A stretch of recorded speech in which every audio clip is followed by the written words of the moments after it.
ஓம் சாய்ராம், ஜெய் சாய்ராம். என் அன்பு குழந்தையே, வாழ்க்கையில் போராடும் குணத்தை பெற்று தீர்க்கமாக வாழ நினைக்கும் செல்வமே, மன உறுதி இருப்பவர்களிடம்தான் அதற்கான சோதனை மேற்கொள்ளப்படுகிறது.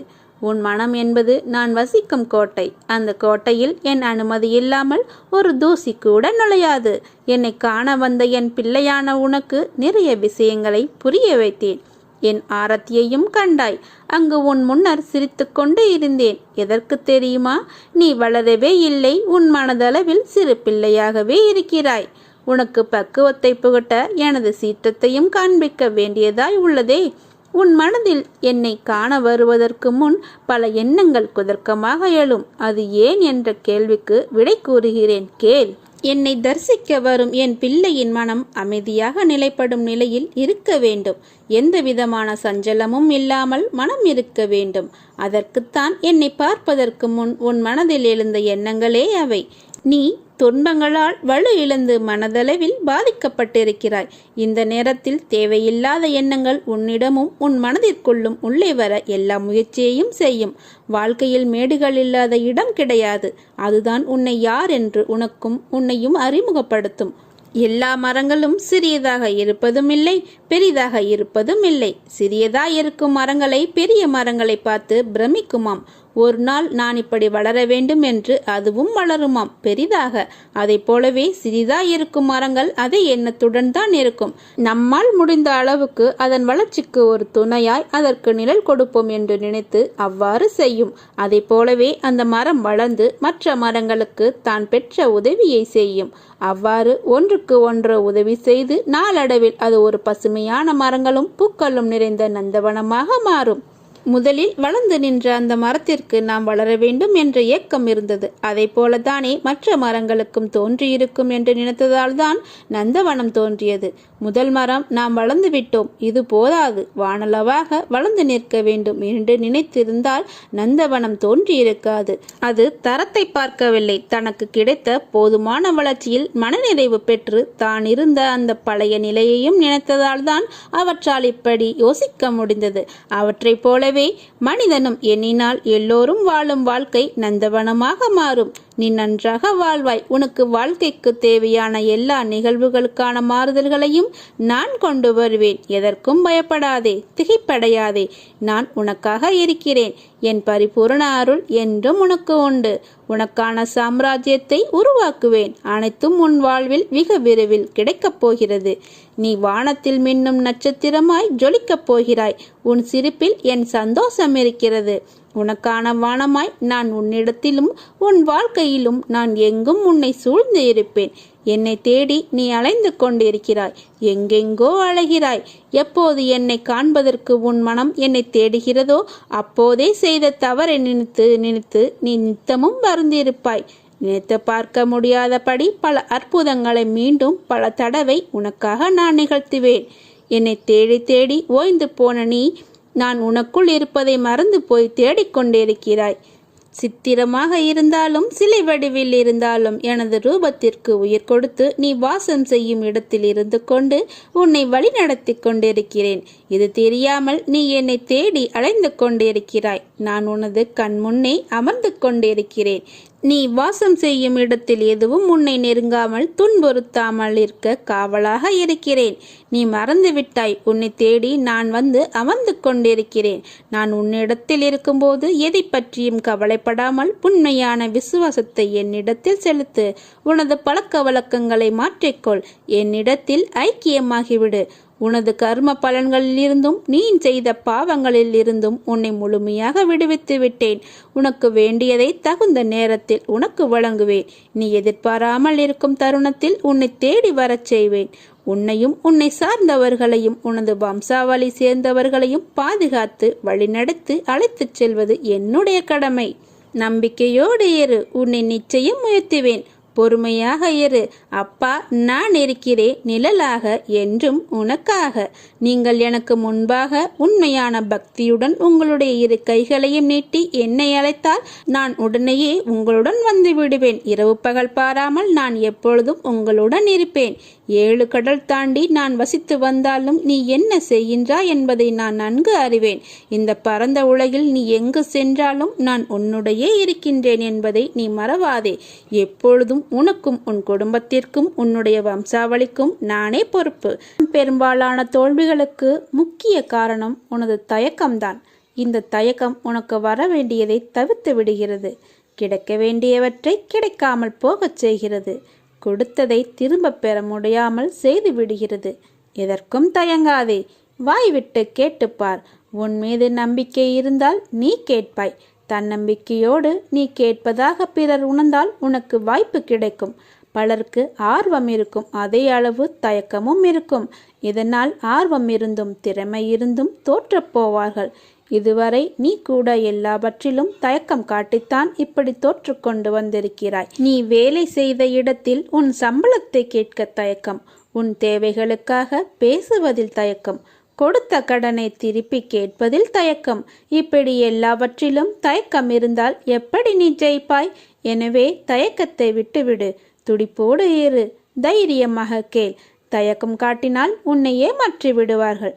தைரியமாக தயக்கம் இல்லாமல் இரு. உனக்கு பின்னால் இருப்பது நான். உன்னை கைவிட மாட்டேன். உனக்கு எப்போதும் ஜெயம் உண்டாகும்படி நான் செய்வேன். உன் காலம் வரும் வரை ஊமையாக பொறுத்திரு. உள்ளத்தாலும் உடலாலும் ஓய்வின்றி உழைத்து கொண்டே இரு. எந்த நொடியும் மாற்றம் வரும் என்று எதிரிக்கு சொல்லிவை. அடுத்த நொடி உனக்கே ஆர்வத்தை அள்ளிக்கொண்டு செயல்படு. உலகமே உனக்குத்தான். வா, ஒரு கை பார்த்து விடலாம். என்னுடைய கையை இருக்க பிடித்துக்கொள். உன் வாழ்க்கையை விட உனக்கு வரும் கஷ்டம் பெரியதா? முதலில் அதை யோசித்துப்பார். நீ நினைக்கின்ற வகையில்தான் உன் கஷ்டம் உன் கண்களுக்கு புலப்படும். அந்த கஷ்டத்தை சுக்குநூறாக உடைத்து எறி. அதை எரிய உனக்கு சக்தி இல்லாமல் அல்ல, பயமும் பதைப்பும் தான் உன்னை உடைத்து தகர்த்து எறிய யோசிக்க வைக்கிறது. நீ பளிங்குக்கல். என்ன மாசுபட்டாலும் பொலிவுடன் பிரகாசமாக ஜொலிப்பாய். இப்படி மனதில் பாரத்தை சுமந்து உன் வாழ்க்கையை நீ பாரமாக உணர்கிறாய். உன் சாய்தேவா உனக்கான குரலாய் அசிரீரியாக ஒவ்வொரு நிமிடமும் உன் செவிக்கு எட்டும்படி உன் கண்கள் அதை பார்க்கும்படி கூறுகிறேன் அல்லவா?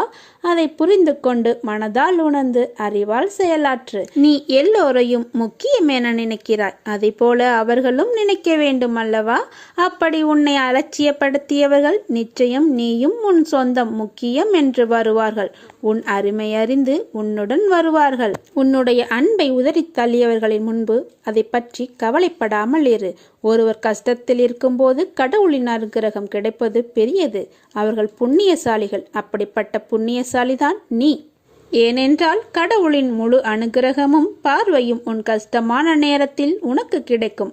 அது காற்று மூலமாகவும் நீர் அல்லது புல் என எந்த வகையிலும் உனக்கு கடவுளின் பேரருள் கிடைக்கும். கஷ்டம் தரும் நிலைகளை எல்லாம் உடைத்து சுக்குநூறாய் தகர்த்து எரிந்து உன்னை உனக்கே புதிதாய் தோன்ற வைப்பேன். புதிய வாழ்க்கையாய் புதிய புத்துணர்ச்சியுடன் ஒரு நல்ல எதிர்காலத்தை நான் உனக்கு உருவாக்குவேன். என்னை வேறொன்றிலும் நாட்டமில்லாமலும் பிரதிபலன் ஏதும் எதிர்பாராமலும் இரவு பகலாக தொழுபவன் 2 என்னும் மாயையை வென்று என்னுடன் ஐக்கியமாகி விடுகிறான். விசுவாசம் நிறைந்த இதயத்துடன் என்னை நினைத்தால் போதும். சுயநலம் கருதாது என்னை வழிபடுங்கள். எல்லா மங்களங்களும் உங்களுக்கு விளையும். விரக்தியை தூக்கி ஏறி. அதுதான் உனக்கு முதல் எதிரி. எல்லா செயல்களிலும் வெற்றி பெற்று கொண்டே இருக்க வேண்டும் என்று எவராலும் முடியாது. எல்லோருக்கும் வாழ்வில் வெற்றி தோல்விகள் உண்டு. அதை எப்படி அவர்கள் மன வலிமையுடன் கையாளுகிறார்கள் என்பதுதான் குறிப்பிடத்தக்கது. எனவே உன்னை ஆக்கிரமித்துள்ள சோர்வு, கவலை, விரக்திகளை தூக்கி ஏறி. அப்போதுதான் நீ செய்யும் காரியங்களில் முழு கவனத்துடன் உன்னால் செய்ய முடியும். நேரம் பொன் போன்றது. அதை தேவையற்ற எண்ணங்களுக்காக யோசித்து வீணாக்காதே. எல்லோருக்கும் வாழ்க்கையில் பிரச்சனைகள் இருக்கத்தான் செய்யும். அதையெல்லாம் நீ பொருட்படுத்தவே கூடாது. நீ சந்திக்கும் தோல்விகளை வைத்து வாழ்வில் தோற்றுவிட்டதாக நீயே முடிவு செய்யாதே. இந்த உலகத்தில் எதுவும் நிலையானது இல்லை. இருக்கும் வரை இருப்பதை வைத்து மகிழ்ச்சியாக இரு. நீ அனைத்திலும் வெற்றி பெறும் நாள் வெகு தூரத்தில் இல்லை. கவலை கொள்ளாதே. இந்நிலை கூடிய விரைவில் மாறும். கலங்காதே. அப்பா நான் இருக்கிறேன் உனக்காக. கவலைகளை மறந்து என்னிடம் வந்து உட்கார். என்னையே மனதில் நினைத்து தியானி. என் மீதே மனத்தை வை. நடக்கப் போவதை அமைதியாக பார்த்து கொண்டேரு. வானம் உன் மீது விழுந்தாலும் கவலைப்படாதே. உன்னை காப்பாற்ற நான் இருக்கும்போது இந்த கவலை எதற்கு? கலங்குவதால் என்னிடமிருந்து நீ தூரமாக போகிறாய் என்று அர்த்தம். உனக்கான நேரத்தை படைப்பவன் நானே. உன் வாழ்க்கையில் நீ யாரை நம்ப வேண்டும், யாரை நம்ப வேண்டாம் என்பதை தெரிந்து புரிந்து பழகு. உன்னை நம்புகிறவர்களுக்காக நீ உயிரை கூட தியாகம் செய்யலாம். அவர்களுக்கு உன் அன்புதான் பொக்கிஷம். அவர்களை ஒருபோதும் மறவாதே. அவர்களுக்கு நம்பிக்கை துரோகம் மட்டும் செய்யாதே. அது பாவம். அதை நீ எங்கு போனாலும் அந்த பாவத்தை துடைக்க முடியாது. அதை போல நீ ஒருவர் மீது வைத்துள்ள நம்பிக்கைக்கு அவர்கள் பாத்திரம் இல்லாதவராக இருந்தால் அவர்களிடம் கடிந்து பேசாதே. அமைதியாக அவர்களை விட்டு விலகிவிடு. உனக்கு நேரம் சரியில்லை என்று யாராவது சொன்னால் அதை கண்டு கொள்ளாமல் என் போக்கில் விட்டுவிடு. உனக்கான நேரத்தை படைப்பவன் நானே. அதை உனக்கு நல்லதாகவும் வெற்றி உள்ளதாகவும் மாற்றி உன் வாழ்க்கையில் என் ஆசையுடன் கூடிய அருளும் உனக்கு கிட்டும். வாழ்க்கை எவ்வளவு பலங்கள் கொண்டு இருந்தாலும் பலவீனம் வந்து தாக்குகிறது. எப்படி எதையோ நம்பிக்கையும் பொறுமையும் இருக்கும் மனதில் அதை சோதிக்க எல்லா தருணங்களும் நடைபெறத்தான் செய்யும். இந்த வாழ்க்கை ஏன் இவ்வளவு கடினம்? சுலபமாக கடவுள் படைக்கலாமே என்ற உன் நினைப்பு நகைச்சுவையாய் தெரிகிறது. நீ ஒரு பொருளை உன் அறிவாற்றலால் உருவாக்குகிறாய். அது ஜெயிக்க அதற்கு நீ எடுக்கும் வழிமுறைகள் சுலபமாக உள்ளதா இல்லையா? உன்னை படைத்த நானும் உன்னை உருவாக்க எடுத்த வழிமுறைகள், உனக்கு ஏற்படும் வழிகளும் போராட்டங்களும் எல்லாம் உன்னை படைத்த எனக்குத்தான். உனக்குள் உள்ள அகம்தான் உண்மையான வழிகள். அதை ஏற்றுக்கொண்டேன். நான் உருவாக்கிய என் உயிருக்கு நிகர் நீ. எந்த ஆபத்தையும் நிகழவிட மாட்டேன். எனது அனுமதி இல்லாமல் உன்னை துன்புறுத்தி பார்க்க ஆசைப்படுபவன் என்னை துன்புறுத்தி பார்ப்பதற்கு சமம். நான் உன்னுடன் இருக்கையில் எதற்காகவும் கடுகளவு கூட ஒரு நாளும் கலங்காதே. நான் இருக்கிறேன். பொறுமையாக இரு. வாழ்க்கை என்ற பாதையில் நாம் நெடுதூரமாக செல்கிறோம் என்பது நம் எண்ணம். ஆனால் பயணிக்க தூரம் சின்னதுதான். அதில் நாம் என்ன புரிந்து கொண்டோம் அதுதான் நம் பயணத்தின் அளவை நமக்கு காண்பிக்கும். என்றைக்கும் அந்த அளவு உனக்கு நிறைவாய் வேண்டும் என்றால் உன் மனதை தூய்மையாய் வைத்துக்கொள். உனக்கு சோதனையாக தெரிகிற இந்த காலத்தை மனதில் வைத்துக்கொண்டு வாழ்க்கையின் மீது சலிப்பும் வெறுப்பும் கொள்ளாதே. கஷ்டமான நிலை வரும்போது தாங்க முடியாவிட்டால் வாழ்க்கையில் என்றோ அல்லது சில காலம் முன்போ நீ ரசித்த சின்ன சின்ன நிகழ்வுகளை எண்ணி மகிழ். நிச்சயம் அது உனக்கு ஒரு புத்துணர்ச்சியை தரும். நான் மீண்டும் அதே சந்தோஷத்துடன் வாழ்வேன். வாழ்க்கையில் வெற்றி பெறுவேன் என்று மனதில் உறுதி கொள். என் வாழ்க்கையில் அப்படி ரசித்த நிகழ்வுகள் ஏதும் இல்லையே என்று கூறாதே. உன் மன அழுத்தத்தால் நீ ரசித்த சந்தோஷங்களை மறந்து அப்படி ஒன்றும் இல்லை என்கிறாய். நீ உன்னை அறிவதற்கு தியானம் உதவும். அனுதினமும் நீ தியானம் அனுஷ்டித்து வந்தால் உன்னுடைய அலைப்பாயும் எண்ணங்கள், துயரங்கள், ஏமாற்றங்கள் அடங்கத் தொடங்கும். நிதானமாக யோசித்துப்பார். நீ தியானத்தில் ஈடுபட உன்னுடைய மனம் ஒருமைப்பட்டு உன் வாழ்வின் நோக்கம் நிறைவேறும். மனதை ஒருநிலைப்படுத்துவது சிரமம்தான். ஆயினும் என்னை மனதில் நினைத்து இதை பின்பற்றி வா. உனது நிலை மாறி உன் லட்சியத்தை அடைவாய். உன்னை உயர்ந்த நிலைக்கு உயர்த்தவே நான் போராடி கொண்டிருக்கிறேன். உன்னுடைய துன்பங்கள் எல்லாம் முடிவுறும். நீ சீரும் சிறப்புமாய் மகிழ்ச்சியாக வாழ்வாய். நாம் செய்கின்ற அனைத்தையும் பாபா பார்த்து கொண்டு தான் இருக்கிறார் என்ற உண்மை தெரிந்துவிட்டால் நாம் படுகிற துன்பத்தை பற்றியோ எதிர்பார்க்கிற விஷயத்தை பற்றியோ கவலைப்பட மாட்டோம். அனைத்தையும் அவர் கண்கள் பார்க்க அவரால் நடைபெறுகிறது என்பதை தெரிந்து அமைதியாக இருப்போம். அமைதியாக பொறுமையாக அனைத்தையும் கவனியுங்கள். பாபா உங்களை கவனித்து வருகிறார். வாழ்க்கையில் ஏற்றமும் இரக்கமும் நிகழ்ந்து கொண்டே இருக்கிறது என வருத்தப்படாதே. முதலில் ஒன்றை புரிந்து கொள். வாழ்வில் நிலையுள்ளவை என ஒன்றும் இல்லை. தற்காலிகமாக நிகழும் சூழலுக்கு சில விஷயங்கள் நிலையுள்ளவையாய் உள்ளது. நிலையான ஒரு இடத்தை கண்டுபிடிக்க சில படிகளில் நீ எதிர்பார்ப்புடன் ஏறி போவாய். உன் எதிர்பார்ப்பு உனக்கு கிடைக்கவில்லை என்றால் அதே படியில் இறங்கி வருவாய். மறுபடியும் இதை செய்வாய். உனக்கென்று ஒன்று கிடைக்கும் வரை. கிடைத்துவிட்டால் அங்கே பொரிந்து கொள்வாய். அப்படி இருக்கையில் உன் அம்மாவாக அந்த இடத்தில் உன்னை யோசிக்கிறேன். அதற்கு நீண்ட வழிகளும் துன்பங்களும் அலைச்சலும். ஆனால் யோசிக்கும் போது உனக்கு இன்னும் அனுபவம் தேவை. உயர்ந்து நிற்க என்று தான் சொல்வேன். அதனால் தான் உன்னிடத்தில் மாறுதலான சூழ்நிலைகளை கொடுக்கிறேன். அந்த வழியை உனக்கு காண்பித்த நான் உன்னை அதில் வெற்றி பெற செய்ய மாட்டேனா? உன் சாய்தேவா பற்றி நீ புரிந்து கொண்டது இவ்வளவுதானா? நிச்சயம் நான் வெளிப்படுத்தி உன் கவனத்தை அதில் திருப்பி வெற்றி பெற செய்வேன். நன்றாக ஞாபகம் வைத்துக்கொள்.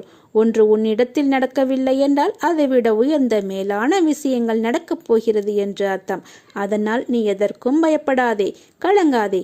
உன்னில் நிச்சயம் வெற்றி என்ற தீபத்தை நான் ஏற்றுவேன். ஏமாற்றங்கள், விரக்தி என எதிர்மறையாய் உன்னை சூழ்கின்றது என்று நினைக்கிறாயா? கவலை கொள்ளாதே. இருளில் இருந்துதான் உதயம் பிறக்கும். அதை போலவே நேர்மறை தெரிவது உன்னிடத்தில். பௌர்ணமி, அமாவாசை என இரண்டுமே உலக மனிதனின் வாழ்க்கையை சொல்லும் மிகப்பெரிய உதாரணம். பௌர்ணமியிலிருந்து அமாவாசை வருகிறதா அல்லது அமாவாசையிலிருந்து பௌர்ணமியா என்று நினைத்து சொல்ல முடியாது. இரண்டுமே ஒரே கால கணக்குத்தான். வளர்ப்பிறை தேய்ப்பிறை என்று. அவற்றைப் போலவே மனிதன் முன்னேறுகிற காலமும் இருக்கும், சறுக்கின்ற காலமும் இருக்கும். இரண்டும் காலங்கள் நிர்ணயிக்கப்பட்ட விதி. அதுதான் வாழ்க்கையில் நடக்கிறது. உன் வழிகள் கண்டும் நான் எப்படி அதை எடுத்து கொள்ளாமல் இருப்பேன்? எல்லாம் நன்மைக்கே என்று நம்பு. உன் நம்பிக்கையும் பொறுமையும் தான் வாழ்க்கையை வெற்றி என்னும் திசையில் பயணிக்க வைக்கும்.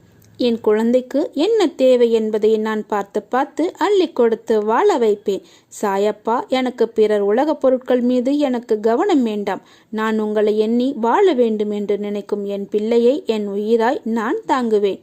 உன்னை உனக்கான நிழலில் நான் வாழ வைப்பேன். உன் மனமானது அன்னப்பறவையாய் இருக்கின்றது. அதுதான் தண்ணீரையும் பாலையும் தனியே பிரித்து குடிக்கும். அதை போலவே தான் உன் வாழ்க்கையை நீ பார்க்கின்றாய். துன்பத்தையும் இன்பத்தையும் பார்க்கின்றாய். ஆனால் உனக்கு தெரியுமா, துன்பத்தில் உனக்கு நிச்சயமாக இன்பம் சிறிய அளவு பங்கு இருக்கும். அதே நேரத்தில் இன்பத்திலும் துன்பம் தோன்றும். இரண்டுமே பிரியாது. அவற்றை நீ புரிந்து கொண்டால் உன் வாழ்க்கை என்னும் கடலில் நீ சுலபமாக நீந்தி அதற்கான அர்த்தத்தை பெறலாம். அதற்கு பதிலாக நீ கடல் என்றே தெரியாமல் இருந்தால் உன் வாழ்க்கை எப்படி நெறிப்படும்? வாழ்க்கை என்பது நெறியுடன் வாழ்வதுதான். அர்த்தமுள்ள உண்மையான வாழ்க்கை உனக்கு கிடைத்த இந்த அனுபவம் என்னும் பொக்கிஷ பெட்டகம் மிக பெரிய பரிசு. அதை உனக்கு நான் அளித்துள்ளேன். உன் வாழ்க்கை என்பது சமுத்திரம். அதனால் சமுத்திரத்தை உனக்காக நான் உருவாக்கியுள்ளேன். அதில் நீ வெற்றியுடன் நிமிர்ந்து நிம்மதியுடன் இருப்பாய். உனக்கு கிடைத்ததை ஏற்றுக்கொள். அதில் உன்னை யாரென்று எடுத்துக்காட்டு. தலை வணங்கி செல்ல கற்றுக்கொள். எது நடந்தாலும், மற்றவர்கள் உன்னை கடிந்து கொண்டாலும் சிரம் சாழ்த்திப்போ. உன்னை தேடி அனைத்தும் தானாக முன்வந்து நிற்கும். பணிவு, பொறுமை, நிதானம் இவற்றை மனதில் நிறுத்தி என்னை நினைவில் நிறுத்தி கொண்டு தினமும் செயல்படு. மற்றதை நான் பார்த்து கொள்கிறேன். அப்பா நான் இருக்கிறேன். நல்லதே நடக்கும். சாயிருக்க பயமே. ஓம் சாய்ராம். ஜெய் சாய்ராம்.